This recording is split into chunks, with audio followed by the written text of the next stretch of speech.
स्वागत है आप सभी का हमारे YouTube चैनल TLM क्लासेस में। दोस्तों, आज हम लोग अधिगम की श्रृंखला में बात करने वाले हैं CL हल के सिद्धांत की, जिनको कई अन्य नामों से जाना जाता है। बात कर लेते हैं, पहले इनके जीवन से जुड़ी कुछ बातों पर विचार कर लेते हैं। इनका नाम, अगर फुल नाम की बात करें तो क्लार्क CL हल, CL हल शॉर्ट फॉर्म में जाना जाता है। इनका पूरा नाम है क्लार्क लियोनार्ड हल। कभी कभी फुल नाम आ जाता है तो बच्चे कंफ्यूज आते हैं, आपको पूरा नाम भी थोड़ा सा ध्यान में रखना है। इनका निवास स्थान है अमेरिका। इनका जन्म जो था वो अमेरिका में हुआ था।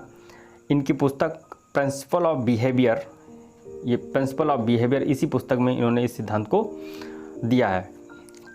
इसका सिद्धांत, प्रबलन का सिद्धांत, जो कि इन्होंने 1915 या 1915 में दिया। इस सिद्धांत का प्रयोग इन्होंने बिल्ली व चूहे दोनों पर किया। हालांकि गणित पर भी इन्होंने प्रयोग किया, लेकिन जब ये सिद्धांत का प्रतिपादन इन्होंने किया तब बिल्ली पर प्रयोग करके इस सिद्धांत को इन्होंने दिया था। बात करते हैं दोस्तों इनके सिद्धांत के अन्य नामों की। तो इनका जो सिद्धांत है वो पुनर्वर्ण का सिद्धांत,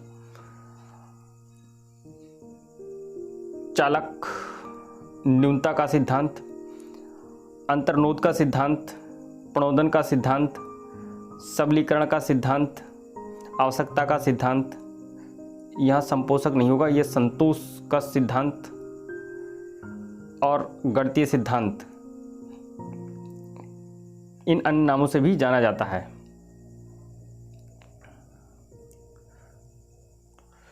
दोस्तों, बात करते हैं, एक छोटी सी कहानी बताते हैं आपको। जब इन्होंने ये सिद्धांत दिया तो बिल्ली पर प्रयोग करके इस सिद्धांत का प्रतिपादन किया। इन्होंने एक बिल्ली को लिया और उस बिल्ली को भूखा रखा, और जो पजल बॉक्स था उसमें इन्होंने बिल्ली को बंद किया, और जो बॉक्स था उसके बाहर मछली के कुछ टुकड़े डाल दिए। बिल्ली भूखी होने के कारण उछलती कूदती और बहुत प्रयास करने के बाद वह बाहर निकलकर गेट से और उन मछली के टुकड़ों को खा लेती थी। दूसरी कंडीशन में इन्होंने पहले बिल्ली को भरपेट भोजन खिलाया और फिर उस पजल बॉक्स में बंद किया। फिर इन्होंने फिर से मछली के टुकड़ों को बाहर डाला। तब बिल्ली ने बहुत कम प्रयास किया, ना के बराबर प्रयास किया, वह बाहर नहीं आई। तीसरी कंडीशन में इन्होंने बिल्ली को भूखा रखा और बाहर बॉक्स के बाहर क्या किया कि आभासी मछली के टुकड़ों को डाला, यानी वास्तविक नहीं थे, आभासी थे, और आभासी मछली के टुकड़ों को डाला। तब भी बिल्ली ने एक दो बार आकर के प्रयास किया। जब उसे पता चल गया कि ये आभासी हैं तो उसने बहुत ज़्यादा आने का प्रयास किया नहीं। इन तीनों कंडीशनों को देखकर CL हल ने निष्कर्ष निकाला, जब पहले बिल्ली बहुत भूखी थी तो उसको आवश्यकता थी भोजन की, और वह आवश्यकता की पूर्ति बाहर पड़े मछली के टुकड़ों से उसकी हो रही थी, जिससे कि मछली के टुकड़ों ने उसको पुनर्वनित किया और वह मछली के टुकड़े उसके पुनर्वरण का काम किया, जिससे बिल्ली की आवश्यकता की पूर्ति हुई।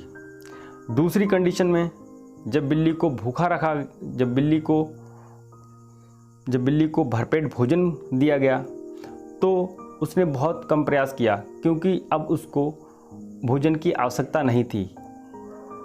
तीसरी कंडीशन में बिल्ली ने पहले तो बाहर आने का प्रयास किया, लेकिन जब उसे पता चल गया कि ये बाहर मछली के टुकड़े जो पड़े हैं वो आभासी हैं और उससे उसकी आवश्यकता की पूर्ति नहीं हो रही है, तो पहले तो उसने बाहर आने का काफ़ी प्रयास किया, पर जब उसे लगा कि ये आभासी टुकड़े हैं तब उसने फिर बाहर आना बंद कर दिया।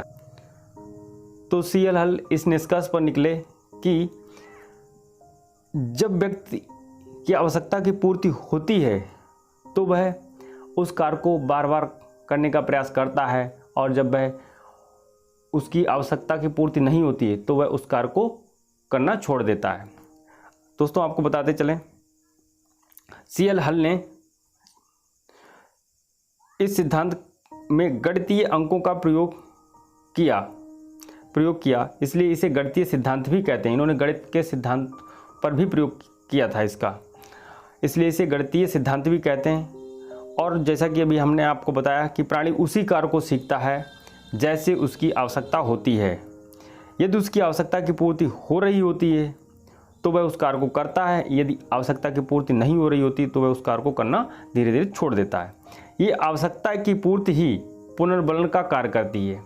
व्यक्ति को जो पुनर्बलित करता है वो क्या होता है, जब उसकी आवश्यकता की पूर्ति हो रही होती है तो वह उस कार्य को करता है, और नहीं आवश्यकता की पूर्ति होगी तो वह कार्य को छोड़ देता है, और यही पुनर्बलन का कार्य भी करती है। आवश्यकता की पूर्ति ही उसका पुनर्बलन, उसको कार्य को दोहराने के लिए बाध्य करती है। एक कोड कई बार पूछा गया है कि आवश्यकता आविष्कार की जननी है, ये किस सिद्धांत पर आधारित है? तो दोस्तों हम आपको बताते चलें, आवश्यकता आविष्कार की जननी है यह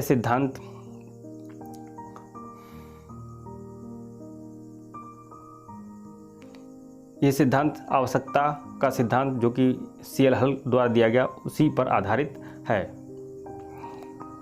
शिक्षा में इसके महत्व की अगर बात करें तो सीखना तभी सार्थक होता है जब वह आवश्यकता की पूर्ति करे। सीखना कोई व्यक्ति जब ही सीखेगा जब उसकी आवश्यकता की पूर्ति हो रही है। यदि उसकी आवश्यकता की पूर्ति नहीं होती है तो वह उस कार्य को नहीं करता है। छात्रों की आवश्यकता को ध्यान में रखकर पाठ्यक्रम का निर्माण किया जाना चाहिए। जैसा कि आपको बताया कि आवश्यकता की पूर्ति ही होगी तब वह पुनर्बलित होगा, यदि आवश्यकता की पूर्ति नहीं हो रही होगी तो वह उस चीज़ का ध्यान नहीं रखेगा। तो छात्रों को जो पाठ्यक्रम निर्माण होता है वो इसी पर आधारित होता है कि उसकी आवश्यकता की पूर्ति हो रही हो।